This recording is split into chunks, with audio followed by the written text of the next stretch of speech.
yang siap mendengar firman Tuhan sama-sama katakan amin.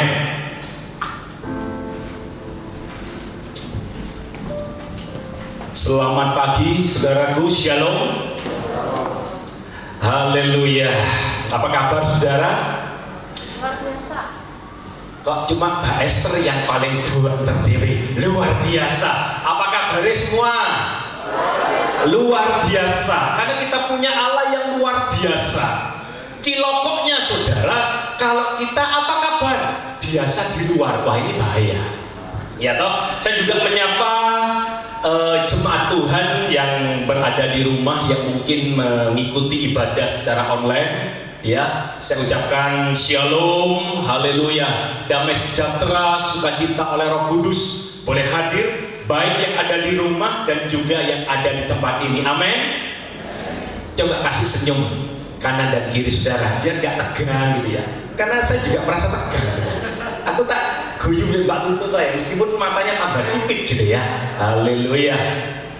Haleluya. Saya percaya hari-hari ini menjadi hari yang sulit ya, semakin sulit. Dan katanya nih, COVID ini berlalunya nggak tahu kapan selesainya, betul nggak? Bahkan kemarin saya melihat di Metro, katanya COVID ini bermutasi, gitu ya. Jadi dikatakan bahwa penyakit ini bahayanya itu 10 kali lipat dibanding dengan COVID yang ada. Kita pikir, gitu ya. Ikiai sing COVID-19 gak selesai, gak mari-mari gitu ya. Ini 10 kali lebih hebat lagi. Dan ada 5 kota besar di Indonesia, di antaranya Surabaya, Jakarta, Bandung, Jogja, Tangerang yang masuk dalam kategori ini. Tetapi kita terus berdoa. Saya percaya ketika umat Allah berdoa untuk COVID-19, kita percaya bersama COVID ini berlalu. Amin. Kok aminnya kurang keras, amin? Haleluya. Terima kasih kepada Bapak Ibu Gembala yang kembali mempercayakan saya boleh menyampaikan firman Tuhan. Haleluya. Nah, tadi saya bawa oleh-oleh saudara. Kelihatannya, waduh, Rudi mau bagi-bagi berkat gitu ya. Sampai Yanto ngelirak-ngelirik dari kanan, kok kelihatannya dari kiri gitu ya. Nanti tak kasih, tenang. Yanto kalau mau milih boleh ya, ada pohon, ada batu. Haleluya. Ya, kemarin waktu hari Rebo, Pak Eko tanya kepada saya, "Kok Rudi, tema khotbahnya opo?" Waduh, saya mikir opo gitu ya. Kata istri saya, mumpung ada hadir ya, biasanya jarang. Biasanya kalau sudah tahu dia saya mau khotbah itu, dia sudah pasti pasti lari duluan gitu ya. Hari ini puji Tuhan dia hadir. Haleluya. Tadi waktu saya ada di depan cermin gitu ya, saya tuh pertama apa ya, sisiran itu model samping biasanya gitu. Tadi saya bilang karena ini kita mau ke HWA. Tahu HWA enggak? Yang tahu enggak? HWA enggak tahu? Masya Allah. Ya, Pak Tutut kita tanggal 9 besok kita 13 tahun gak kerosok. Iya, sih. Masih tepuk tangan dong. Asik. Ya, biasanya saya kalau sisiran itu pihak samping. Saya masih ingat ya. Kadang dia ngerjain, oh, lu di situ ya. Waktu apa? Pertama kita itu kenalan PDKT. Yang tahu PDKT? Tahu PDKT? Ya. Rambutmu tuh pihak tengah. Waduh. Akhirnya saya tadi merubah, saudara. Biasanya rambutnya model samping. Saya kita model tengah. Supaya eling waktu 13 tahun yang lalu penampilan saya tetap keren dan tetap muda. Haleluya. Ya. Ternyata hidup ini adalah pilihan, betul nggak? Saya bilang sama Pak Eko, kasih tema di antara dua pilihan. Tadi dikerjain sama Pak Bagio. Apa? Antara Serabi dan Rondi. Waduh, luar biasa. Ternyata hidup ini saudara, kita secara tidak sadar diperhadapkan dengan pilihan-pilihan, betul nggak? pagi ini saja, kita pasti memiliki satu pikiran gini, aku tak bangun pagi lebih awal, atau aku lebih bangunnya lebih telat, lebih dikit, supaya nyampe ibadah itu 7:30. Kita diperhadapkan dengan pilihan, betul nggak saudara? Datang lebih awal supaya kita bisa datang, kita masuk saat teduh, kita menyembah Tuhan. Atau kita ya wes lah, sing penting teko. Nah, ini repot saudara. Sing penting teko, datang jam 8 kurang 10 nggak apa-apa, pokoknya hadir. Setelah itu kita mendengar firman Tuhan, walah sing khotbah ngono di meneh bosen. Apa ngomongnya iku wae ngelantur, gak tentu, gak jelas. Sing dikhotbahno opo, wis lebih enak daripada dengar firman Tuhan, enak buka gadget aja. WA, ada berita apa hari ini? Waduh. Wis buka Facebook aja lah daripada dengar firman Tuhan gak jelas. Diperhadapkan dua pilihan lagi, betul gak? Setelah kita mendengar firman Tuhan, sebentar kita memberikan persembahan, ya toh? Kita buka dompet, terus mulai mikir dari sekarang. Katanya ison 2.000, apa sih 20 ini? Kepinginnya sih yang 20, tapi kok eman-eman ya? Pulang kan isok golek manganan gitu ya, bosen makan di rumah terus, tuh wis bosen. Senin, Selasa sampai Sabtu ya gitu, makan di luar aja gitu ya. Sudah, kita dapat pilihan. Akhirnya yang masuk yang ya gitu ya. Udah setelah itu saudara, kita mau pulang nih, kepingin makan di luar, bosen, betul nggak? Makan di rumah terus bosen, masakannya pasti modelnya gitu aja. Modelnya Jawaan ya Jawaan, mau Cinaan ya Cinaan, capja, polo ke, boyong yang gitu bosen. Aku tak golek makan wis.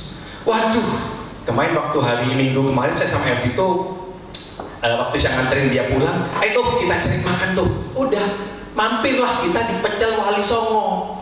Udah, habis kita lihat sama mbaknya ditanyain, Niko, nomor antrian nih. Waduh, sudah antri, tempat duduknya juga sempit gitu ya. Akhirnya ya apa tuh? Sudah kita terima, saudara, nomor antrian tak balik noneh. Akhirnya apa? Tuh golek meneh wis di mana? Di Bromo. Akhirnya kita di Bromo, saudara. Pikir saya lebih enak, lebih luas, ada mejanya, pelayannya lebih banyak, gak usah antrian. Hidup ini adalah pilihan, betul nggak? Dan hidup kita sekarang itu akibat dari pilihan masa lalu yang saudara dan saya ambil. Setuju nggak? Kita boleh ada sekarang karena 5 tahun yang lalu atau 10 tahun yang lalu kita mengambil pilihan itu. Iya toh? Betul nggak? Waktu kemarin saya mampir, Erdito dia ngomong gini sama saya, yuk mampir yuk. Aku lagi dapat tempat nih. Di mana? Di Jalan Pelita Jaya Negara. Oke. Udah. Saya sama Erdito nyampe di rumahnya saudara. Satu kata yang saya katakan sama istrinya karena dia lagi mengalami pembengkakan gitu ya. Haleluya. Lalu saya tanya, Rina, gimana kabarnya? Puji Tuhanku, baik. Lalu satu kata yang saya katakan sama dia, Rin, apa? Siapa suruh datang ke Jember? Saya bilang itu sama dia. Akhirnya apa? Ya beginilah Rin, kamu ya, maaf ya, sedikit disiksa lah sampai itu begini gitu ya.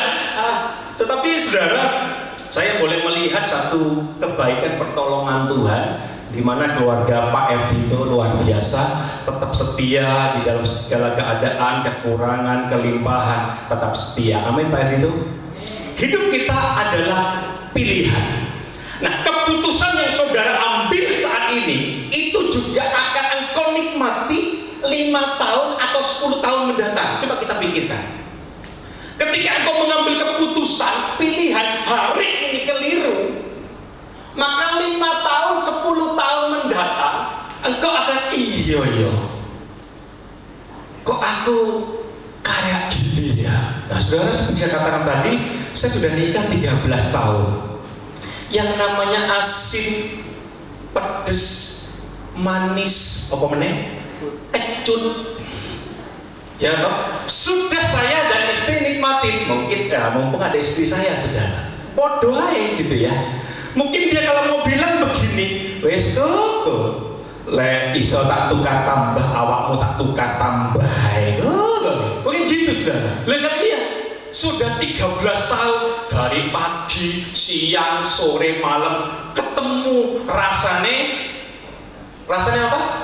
Wes bosan banget gitu ya. Wes ketok model, naruh barangnya kayak gini. Ya uripe kayak gini. Dia katakan saya gini. Kemarin tak godain. Kalau kamu misalnya mau tukar tambah, mau tak kasih Liminho. Istri saya bilang gini, gak. Sing penting apa? Ake duitnya. Ternyata banyak wanita tuh sama ya. Tapi kalau sekarang mungkin kalau yang muda-muda ini, ya anak-anak situ ini, pasti pikirannya, waduh belum Liminho, ganteng erek, wes perfect banget ini, sempurna ya. Tapi ketika sudah menjalani rumah tangga 5 tahun, 10 tahun, sing jenenge Liminho itu sudah mungkin nomor 3, nomor 4 ya. Sing penting apa? Duit. Ya duit, puji Tuhan ya. Tapi saya percaya pagi hari ini, yuk kita mau belajar firman Tuhan. Apa yang saudara ambil, pilih hari ini, saya katakan itu engkau akan alami 5 tahun depan, 10 tahun ke depan. Makanya saya tuh sangat senang kalau falsafah Jawa itu selalu berkata begini, le awakmu tuh golek jodoh ya tuh ya, pilihan bibite, bobote, betul enggak? Mungkin yang Nias atau yang Kalimantan agak bingung, opo bibit bobot gitu ya. Lihat itu, orang tuanya siapa, adatnya gimana, aturannya gimana, semuanya deloan gitu ya. Nah pagi hari ini, yuk kita mau lihat sama-sama di antara dua pilihan. Waduh, kayak sinetron nih. Matius 7, ada 4 hal yang akan saya sampaikan kepada saudara supaya kita menjadi pribadi yang kuat, yang bertumbuh, dan yang berkemenangan. Yuk, yang pertama kita lihat Matius 7 13 sampai 14. Matius pasal 7, saya mau bicara mengenai khotbah di bukit karena saya percaya hari-hari ini kita butuh firman yang memberikan kita kekuatan, hal-hal yang membuat kita berkemenangan dalam Tuhan. Matius 7 ayat 13 akan bacakan, masuklah melalui pintu yang sesak itu. Yesus berkata demikian, karena lebarlah pintu dan luaslah jalan yang menuju kepada kebinasaan, dan banyaklah orang yang masuk melaluinya. Karena sesaklah pintu dan sempitlah jalan yang menuju kepada kehidupan, dan sedikit orang yang mendapatinya. Yang pertama saudara, saya katakan bahwa di antara dua pilihan, ini berbicara mengenai pilihan hidup. Katakan sama-sama, pilihan hidup. Sekali lagi, pilihan hidup. Ya. Saudara dikasih Tuhan, Yesus berkata di dalam Matius 7, 13, 14 ini, Yesus memberikan satu gambaran atau satu perumpamaan kepada orang banyak. Ada 2 hal. Yang pertama itu jalan yang sempit atau yang sesak di dalam ayat 13, dan jalan yang lebar. Betul ya?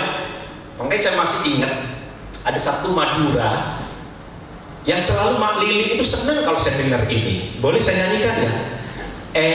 Dalam dunia bededu jalan lebar bencopet sera semelea selebar apoy nyabena mate ase tapi secope Mak Lili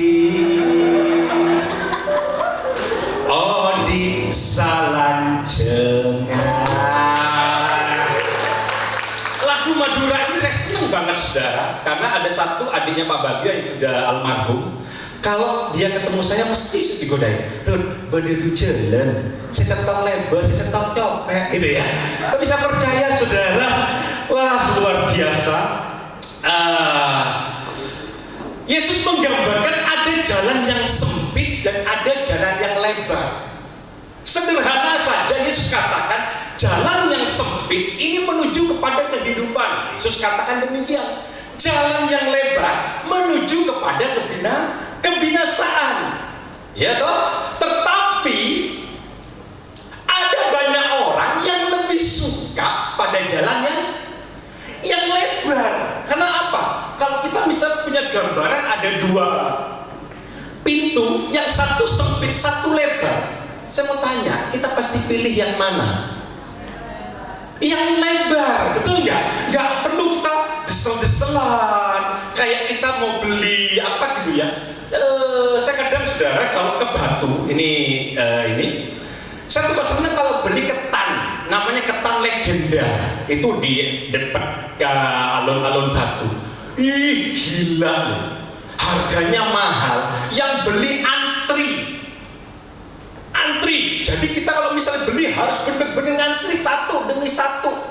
Untuk apa? Untuk sebungkus ketan, rasa duren gitu ya, rasa keju dan segala macam, banyak rasa. Nah ternyata orang-orang Yesus katakan itu lebih suka melalui jalan yang lebar. Dan Yesus sudah katakan bahwa jalan yang lebar itu menuju kepada kebinasaan. Tetapi jalan yang sempit nggak disukai orang, nggak mau, emoh, gak gelem gitu, nggak mau gitu. Ternyata saudara, mengapa banyak orang itu nggak mau lewat jalan yang sempit? Ketika saya melihat di dalam bahasa aslinya diambil kata stenos. Coba katakan sama-sama, 2, 3. Stenos. Artinya apa? Stenos itu sesuatu yang dipadetin atau dikompres. Kayak aqua ini dikompres, diperes gitu ya. Apa yang dikompres dan apa yang dipadetin? Ego saudara dan ego saya, betul nggak? Ini yang kita nggak mau. Sehingga apa? Ketika kita disuruh milih antara pintu yang lebar dan pintu yang sempit, kita pilih pintu yang lebar. Kenapa? Saudara dan saya dikompres, dipadetin, keakuan betul-betul dijepit. Nah, saya mau tanya di sini, kita sebenarnya kepingin bebas atau kepingin terikat? Halo? Anak STT kepingin bebas atau terikat? Bebas. Ya toh? Kepingin bebas sebebas-bebasnya. Waduh. Gitu ya, sebebas-bebas kayak apa gitu ya. Nah, saudara dikasih Tuhan, seringkali kita tuh mau menjadi Tuhan ini. Nah, ini mumpung ada porsi sudah. Iya. Boleh Pak Bagio saya duduk, saya berdiri di atas bentar ya.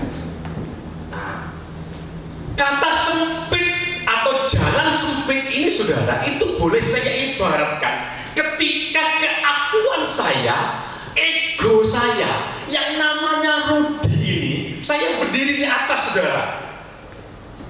Ya, saya berdiri di atas. Ya. Nah, ini.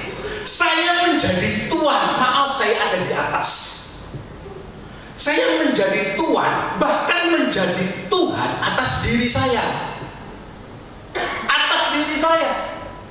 Sehingga apa? Saya bebas. Gua mau mabok, ya udah gua mabok aja, betul nggak? Badan gua, mulut gua, kan gitu kan? Kita bebas.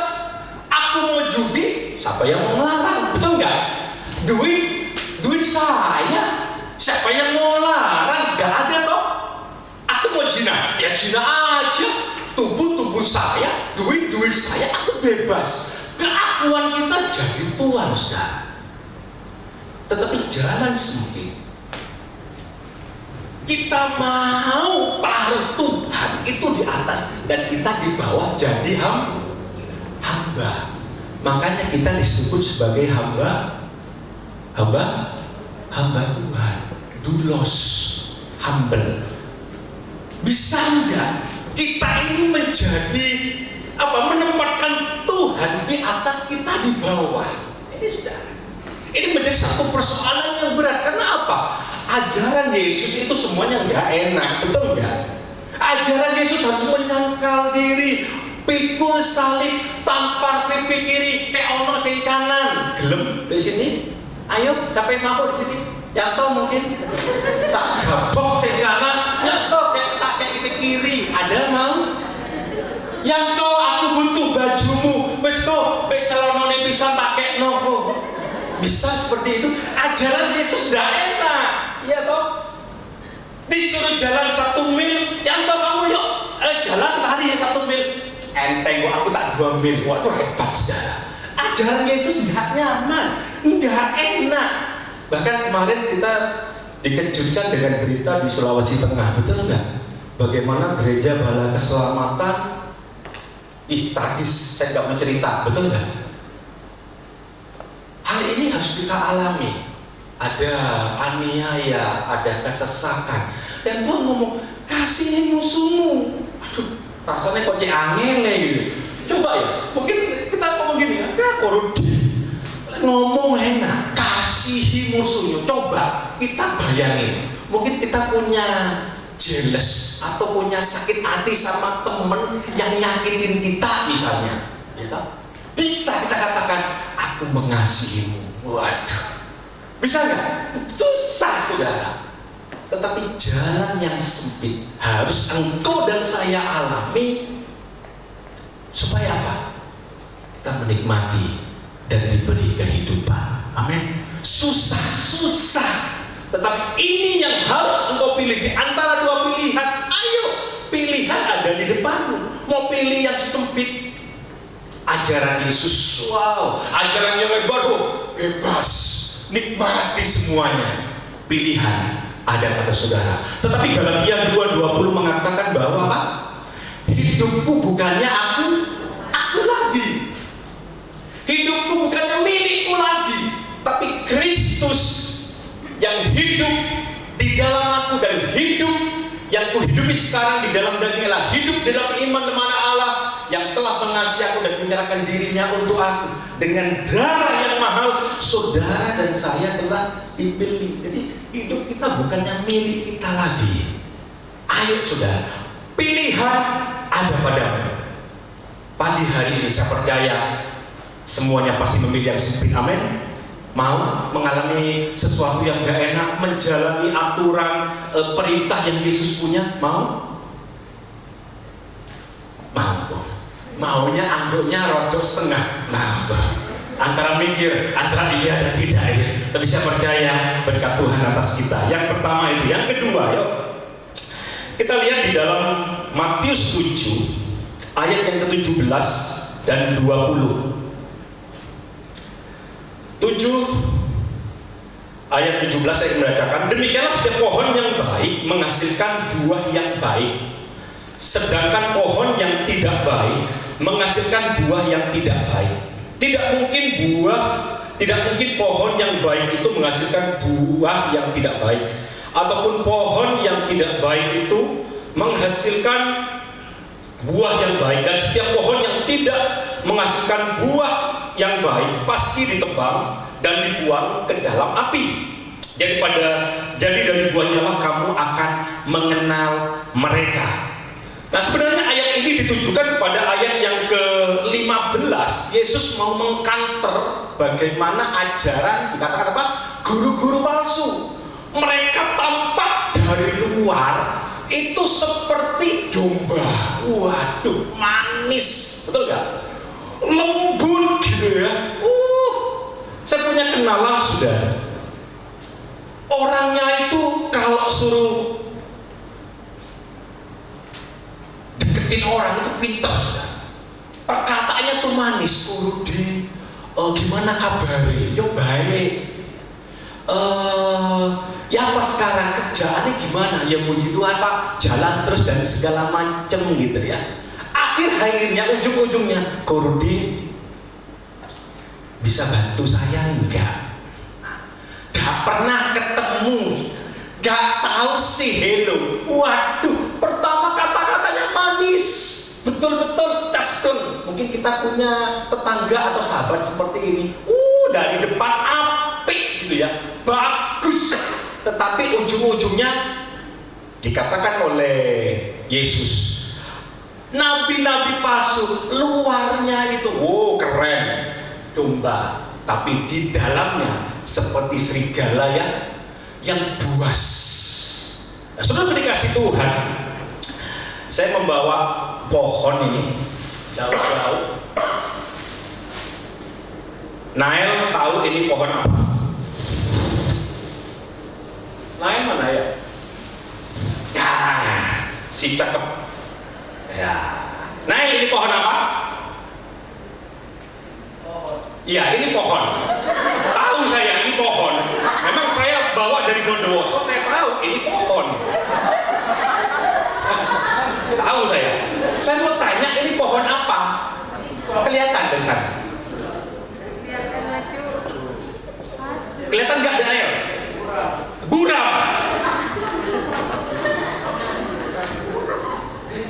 Ya, bisu bisa ya. Ya nggak apa-apa lah. Namanya pohon buram gitu aja ya. Nah, pohon ini saya beli.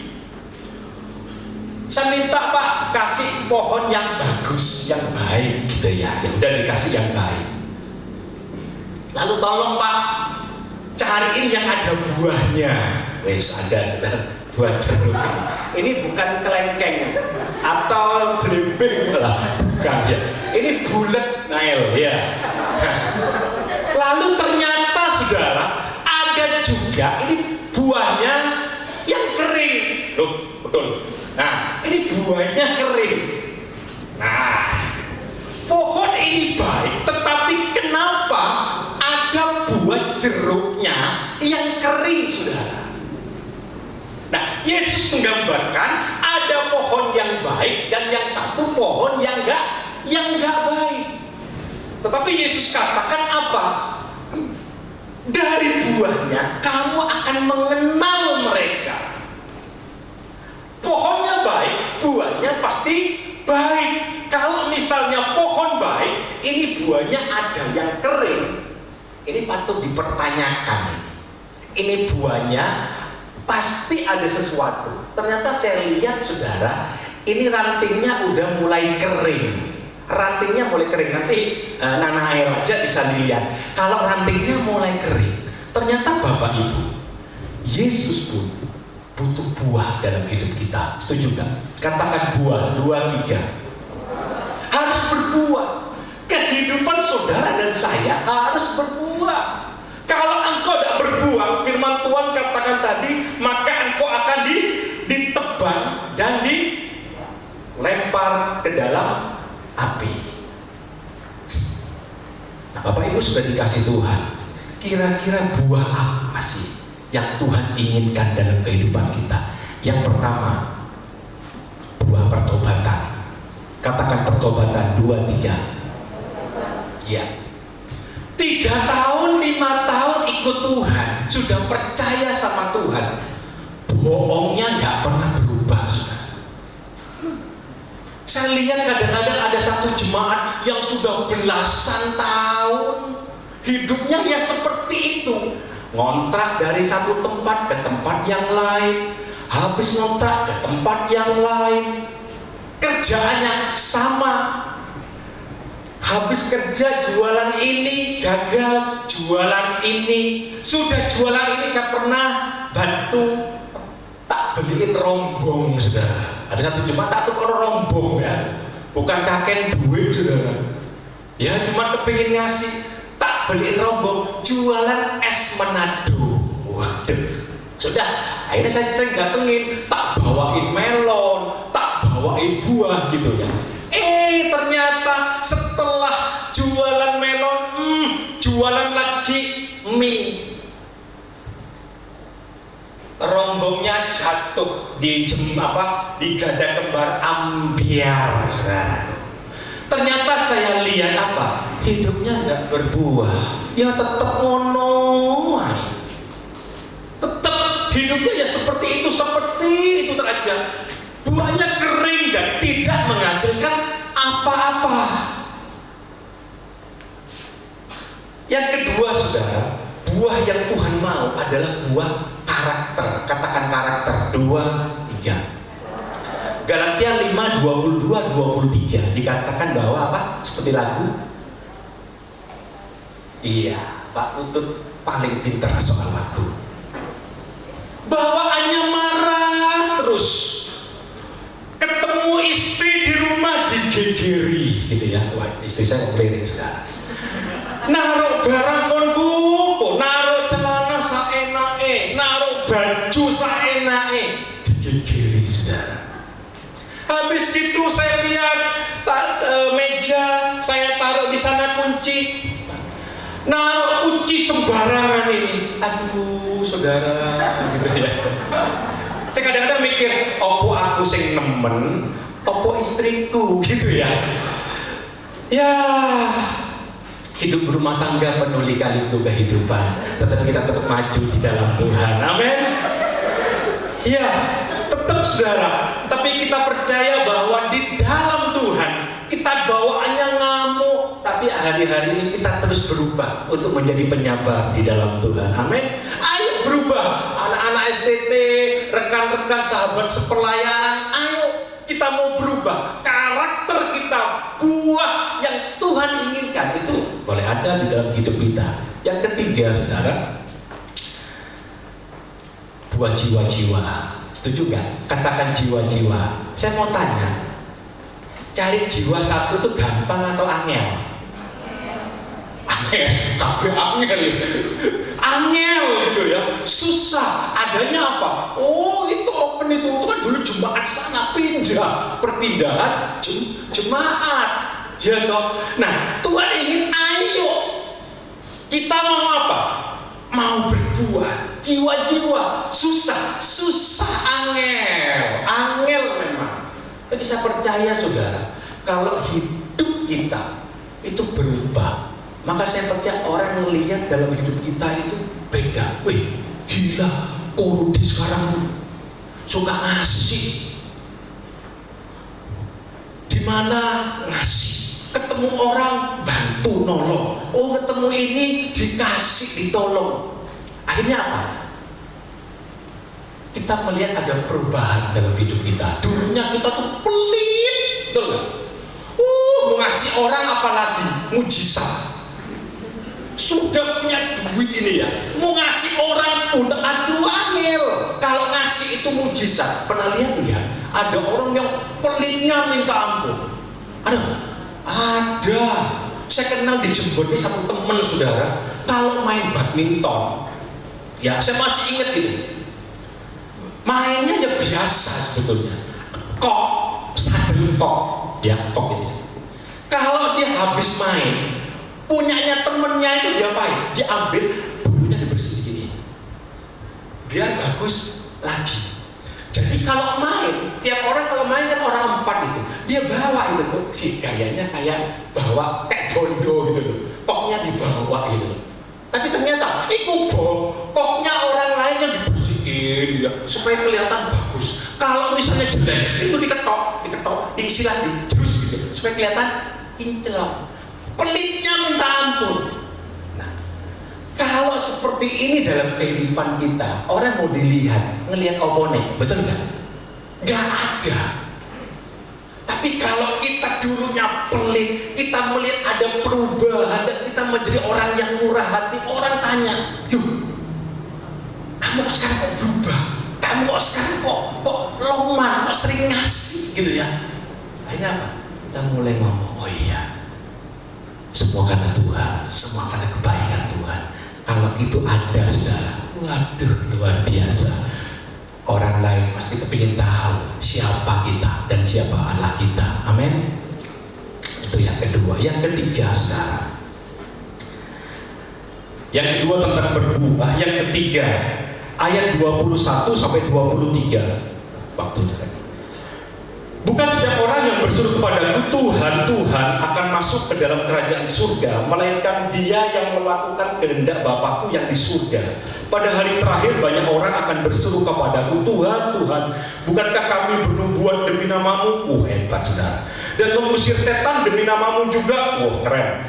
Dan mengadakan banyak mujizat demi namamu juga luar biasa. Pada waktu itulah aku akan berterus terang kepada mereka dan berkata, aku tidak pernah mengenal kamu, enyahlah daripadaku, kamu sekalian pembuat kejahatan. Yang ketiga, saudara, di antara dua pilihan, yaitu prioritas hidup. Katakan sama-sama, prioritas hidup. Prioritas hidup. Ternyata saudaraku dikasih Tuhan, Yesus juga berkata bahwa di tengah-tengahmu ada begitu banyak orang-orang yang melakukan hal-hal yang luar biasa, hal-hal yang hebat, betul nggak? Usir setan, saudara, hebat nggak? Yang tahu bisa ngusir setan? Bisa-bisa dia yang lari karena setan, betul nggak? Mengadakan mujizat, waduh heran, bernubuat, saudara. Bisa bernubuat yang tahu?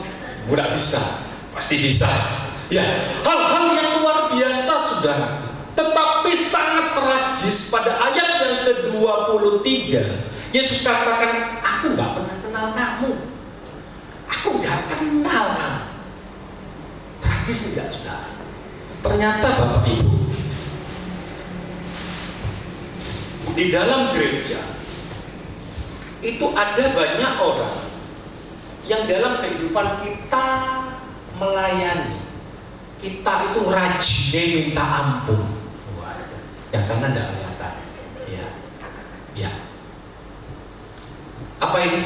Aktivitas doa pagi luar biasa, ibadah raya, wah, ibadah PA, pujian penyembahan nggak pernah absen. Apalagi besok tim besok dia ikut, tim doa dia ikut, paduan suara tampil paling depan biar suaranya paling banter. Apalagi dia ikut retret, paling semangat kalau disuruh buat rencana, ayo bikin retret, dia paling depan. Wah, pokoknya paling semangat. Semua kegiatan ibadah dia lakukan, dia jalani, saudara. Wih, hebat, luar biasa, nggak ada yang kurang, betul nggak?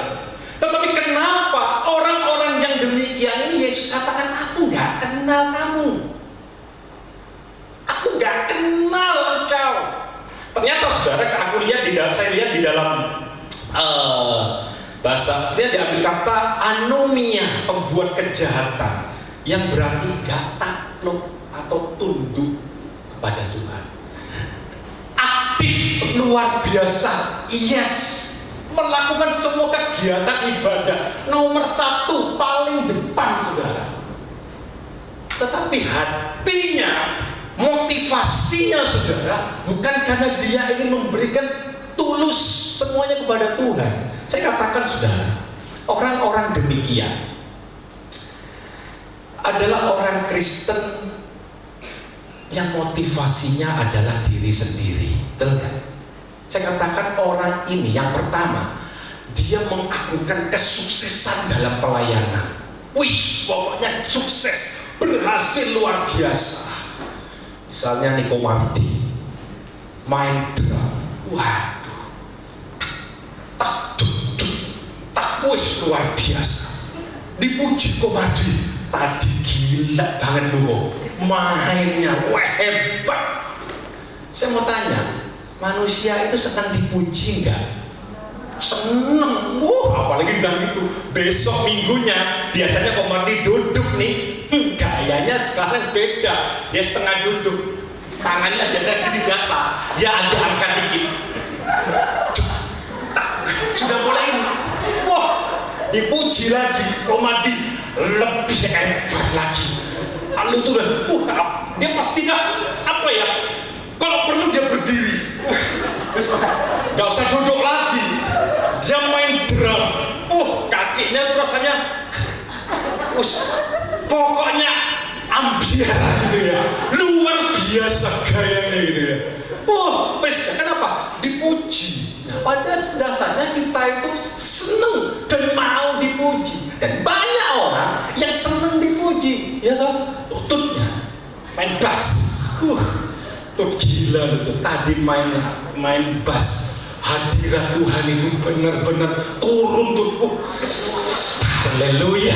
Ya bisa main saudara. Bisa dengan gaya pandangannya itu kayak wis lah. Rasanya kayak di awan-awan gitu. Kayak nggak menjejak ke bumi. Wis dipuji lagi tambah gila.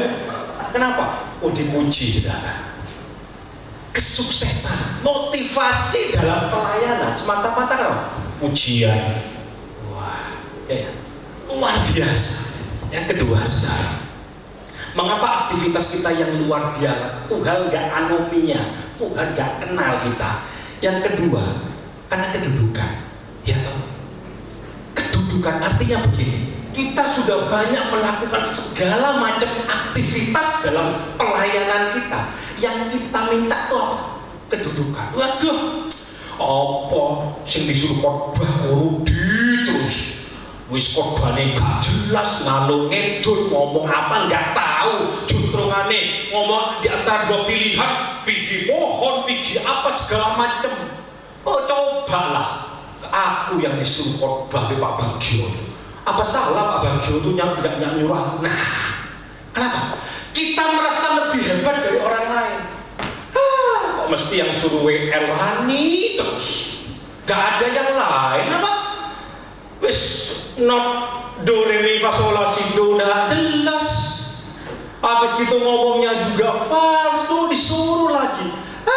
Harusnya saya itu. Nah, saudara, kenapa? Dia mengutamakan ini.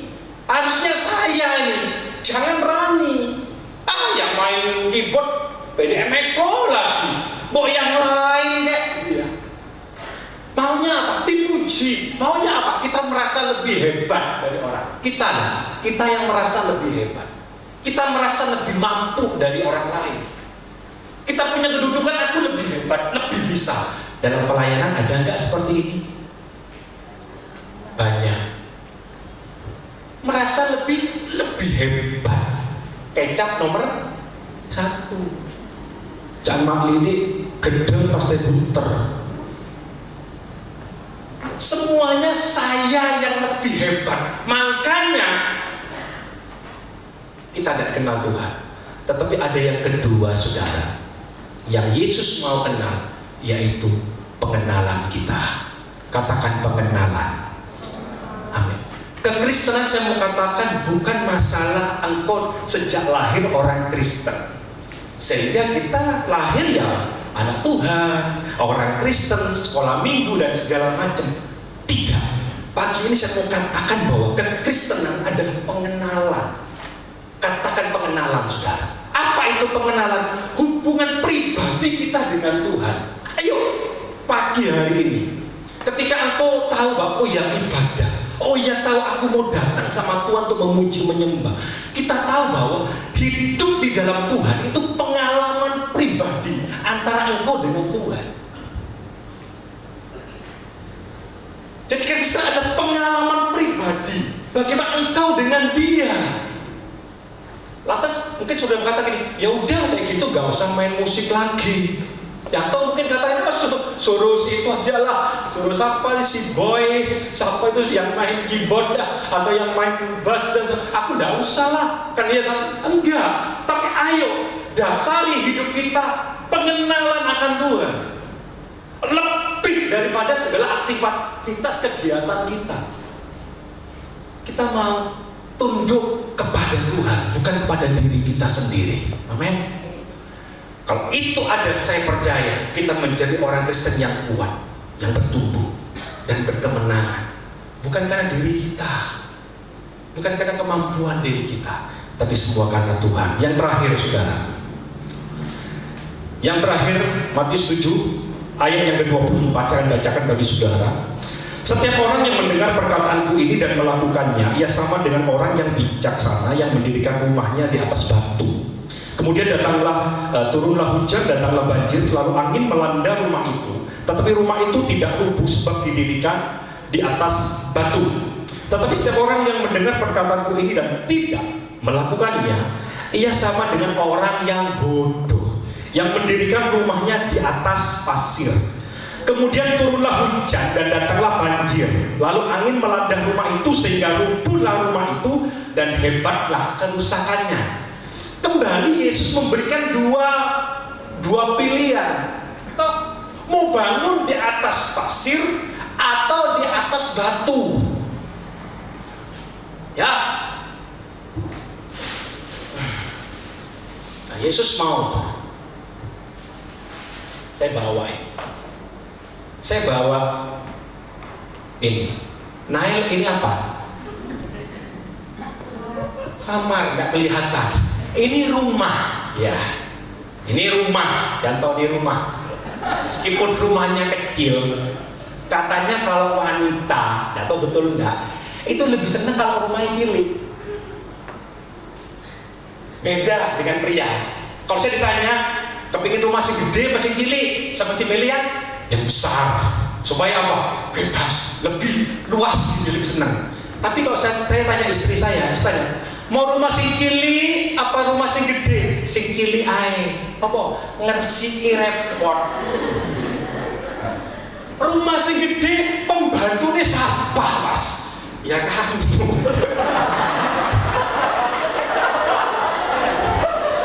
Akhirnya protes. Aku ini bojomu untuk membantumu. Gak ono salah, gak ono bener ya. Iya, ini rumah. Nah, ada banyak orang, Yesus katakan, ada yang membangun di atas pasir. Ini siapa pasir? Jauh-jauh, kenapa tak boleh, saudara? Ini pasir, rel. Nah, ini bocor sedikit.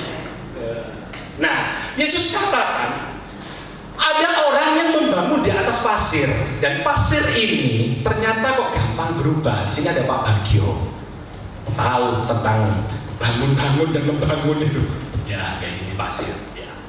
Ternyata saudara, ketika kita membangun di atas pasir, pertama aman-aman aja. Tetapi ketika hujan dari atas, kira-kira gitulah, ya, banjir dari bawah, ya, kira-kira banjir kan dari bawah. Ada sih banjir dari atas. Tidak ada banjir dari bawah, ya. Hujan dari atas, ya, ada hujan dari bawah, ya. Badai ada dari bawah, keluar dari bumi, nggak ada, tengah aja lah, di tengah ya. Nah, dari bawah banjir, dari tengah badai, atas hujan, betul nggak?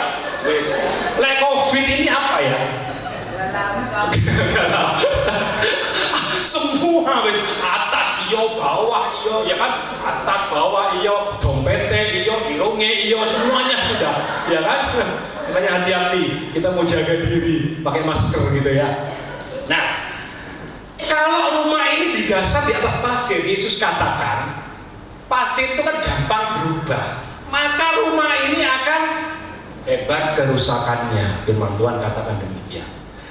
Tetapi kalau kita, sorry nih, aduh, saya ngambil tadi ada batu tak cuil tanpa sepengetahuan istri di taman depan tuh ada kok. Ini batu, ini apa? Tahu nggak? Nail apa itu? Ya, nggak tahu bahasa niasnya apa batu? Karak. Ya, kalau itu di Situbondo nasi karak itu. Nah, kalau saudara dan saya mendasari rumah kita atas batu, firman Tuhan katakan tetap kokoh dan kuat. Ada begitu banyak hari-hari kita membangun rumah, betul nggak? Saudara dan saya bangun rumah, ya bangun studi, ini kan rumah toh, studi kita, nah, rumah kita loh, ya kan? Bangun bisnis, pekerjaan, pelayanan, nikah, betul nggak?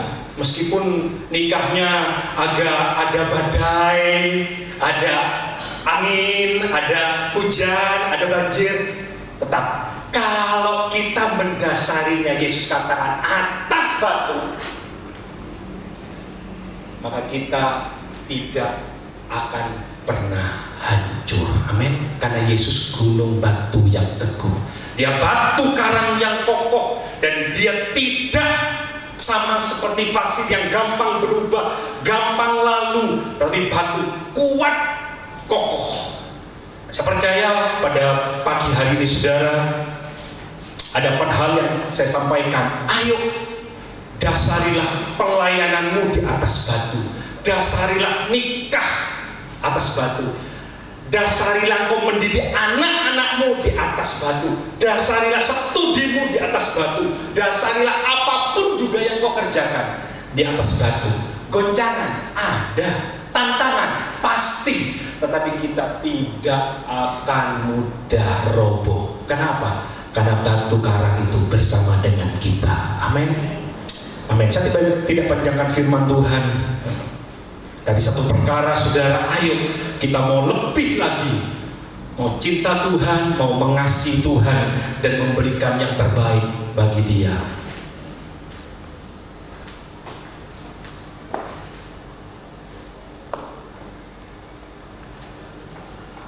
Haleluya. Mari kita mendasari hidup kita di dalam Dia, di dalam Tuhan, supaya kita boleh tetap kuat, tetap bertumbuh, dan tetap berkemenangan di dalam Tuhan. 4 hal sudah kita belajar bersama-sama, bagaimana kita boleh memilih jalan yang sempit dan jalan yang lebar. Kita boleh hidup berbuah, kita boleh memilih pengenalan lebih lagi daripada aktivitas kita. Aktivitas boleh, karena Roma 12 ayat 11 mengatakan, janganlah hendaknya engkau kendor, rohmu menyala-nyala, dan layanilah Tuhan. Dan fondasi hidupmu adalah batu, bukan pasir, sehingga aku akan tetap kuat di dalam Dia. Haleluya. Haleluya.